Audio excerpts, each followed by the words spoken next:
ଆଉ ଦିନ କେଇଟା ପରେ ବାହା ମୁକୁଟ ପିନ୍ଧି ବର ସାଜିଥାନ୍ତେ।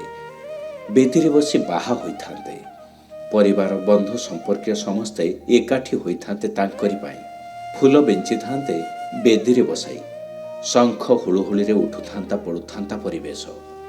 ଆଜି କିନ୍ତୁ ବେଦୀ ବଦଳରେ କୋକେଇ ସଜଡ଼ା ହେଉଛି ତାଙ୍କ ପାଇଁ। ଚିରନିଦ୍ରାରେ ଶୋଇଯାଇଛନ୍ତି ବର।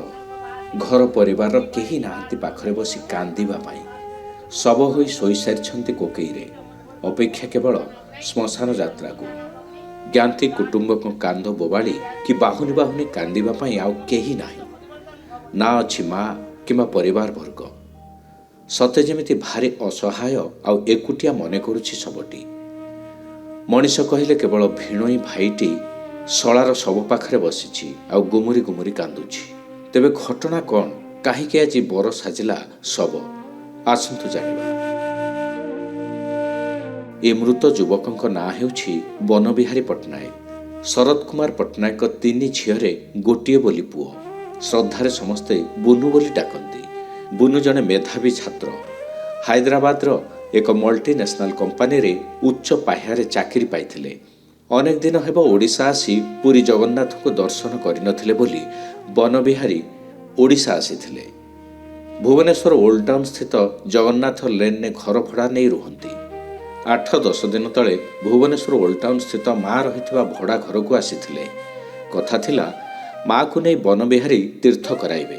ଜଗା ଦର୍ଶନ କରାଇ ଘରକୁ ଫେରିଲା ପରେ ପୁଣି ଫେରିଯିବେ କର୍ମକ୍ଷେତ୍ର ହାଇଦ୍ରାବାଦ। ରୋଗିଣା ମା ଚାଲି ବୁଲି ପାରନ୍ତିନି।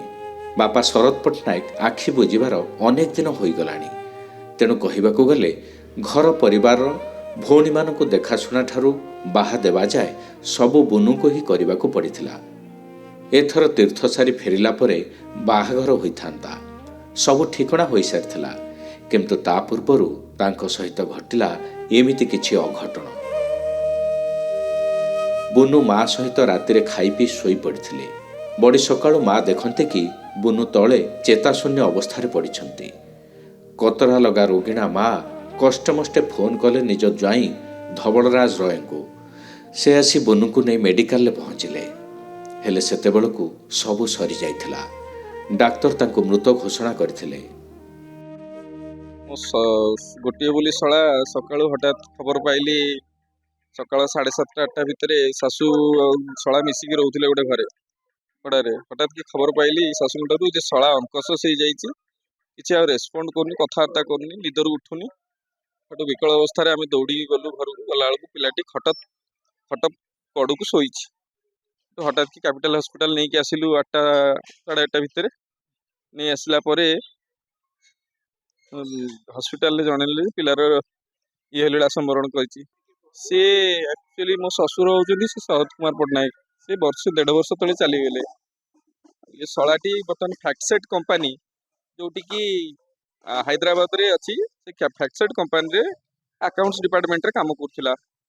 ଫ୍ୟାକ୍ଟସେଟ୍ରେ ଆକ୍ଚୁଆଲି ୱାର୍କର ଥିଲା। ସେ ଏବେ ଆସିଥିଲା ମାଆଙ୍କୁ ନେଇକିରି ତୀର୍ଥ କରିବା ପାଇଁ ପୁରୀ। ଏଠି ବି ଘର ଭଡ଼ା ନେଇ ରହୁଛନ୍ତି ଜଗନ୍ନାଥ ଲେନ୍ ଓଲ୍ଡ ଟାଉନରେ। ଆଉ ଏଇ ସବୁ ଆସିଲା ଭିତରେ ଆସିଲାଣି ଘରକୁ ପ୍ରାୟ 10-12 ଦିନ ହେଇଯିବ। ଘର ରଙ୍ଗ ଧୋଳା ହେଇଥାନ୍ତା ଭଡ଼ା ଘର, ସବୁ ଆସିକି ରହିଥିଲା।